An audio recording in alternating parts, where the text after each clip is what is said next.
I'm Ankita Budhiraja. I'm a teacher by profession. So in today's session we will do the algebraic expression of class 7th. पर उससे पहले हम जानेंगे कि simple equation क्या होता है. सिंपल इक्वेशन वो होता है जिसमें बीच में इक्वल टू होता है.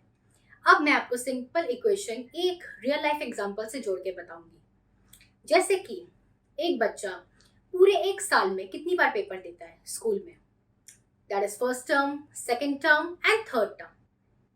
अब मुझे उसके फर्स्ट टर्म और सेकेंड टर्म का रिजल्ट पता है, पर मुझे उसके थर्ड टर्म का रिजल्ट नहीं पता और मुझे उसका फाइनल स्कोर भी पता है. तो हम अब एक इक्वेशन बनाएंगे जिससे हमें पता चलेगा कि उसने थर्ड टर्म में कितना स्कोर किया है. तो आइए देखते हैं.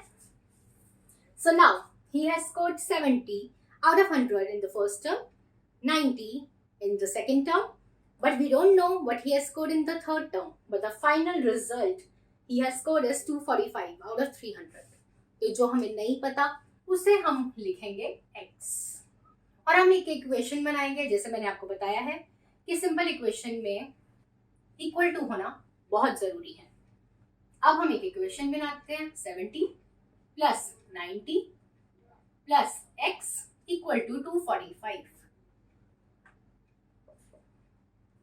70 प्लस 90 होता है 160 प्लस x. अब जब ये इसका साइन पॉजिटिव है, जब ये इक्वल टू के इधर जाएगा तो ये अपना साइन बदल देगा, तो इसका साइन हो जाएगा नेगेटिव. अगर ये नेगेटिव होता और ये इक्वल टू के इधर जाता तो ये पॉजिटिव हो जाता.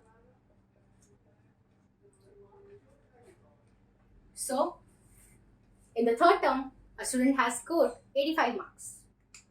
Now moving ahead, I will tell you one more simple equation.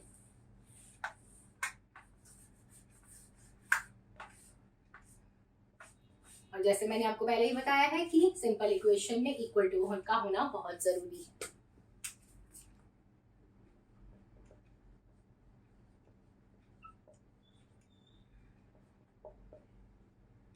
x plus 6 equal to 4. ये एक इक्वेशन है.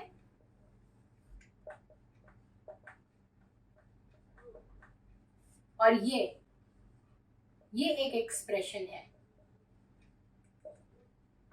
तो पूरे को हम बोलते हैं इक्वेशन और सिर्फ इस पार्ट को हम बोलते हैं एक्सप्रेशन. अब मैं आपको एक एक्सप्रेशन दूंगी और फिर मैं आपको अलजेब्रिक एक्सप्रेशन के कुछ और टर्म्स बताऊंगी जिससे आपको बहुत क्लैरिटी हो जाएगी. सो मूविंग अहेड,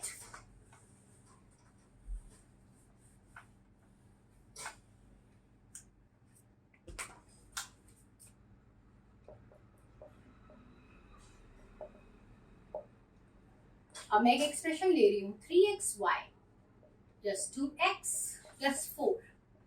ये एक एक्सप्रेशन है. अब जैसे मैंने आपको बताया है कि मैं अलजेब्रिक एक्सप्रेशन के कुछ टर्म्स बताने वाली हूँ, तो वो है वेरिएबल, कांस्टेंट, कोएफिशिएंट,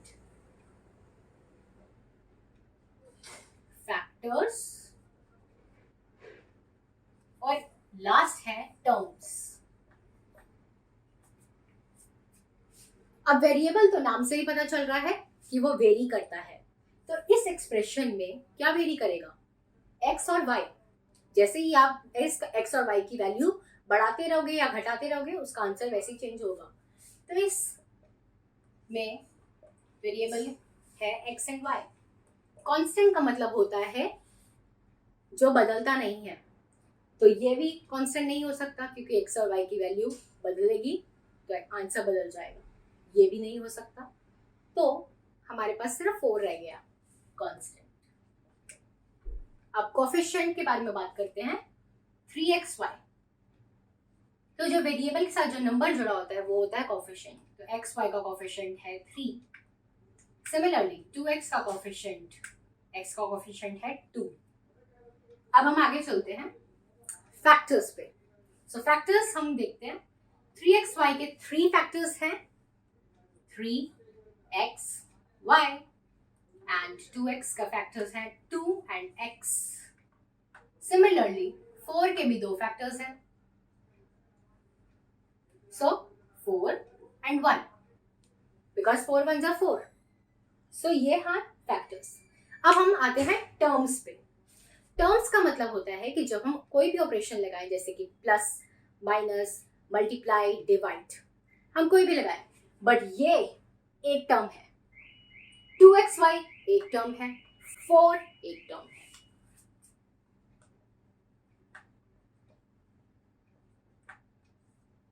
तो मैंने आपको 5 चीजें इस अलजेब्रिक एक्सप्रेशंस की समझा दी है. अब हम आगे चलते हैं. Moving ahead to the next topic.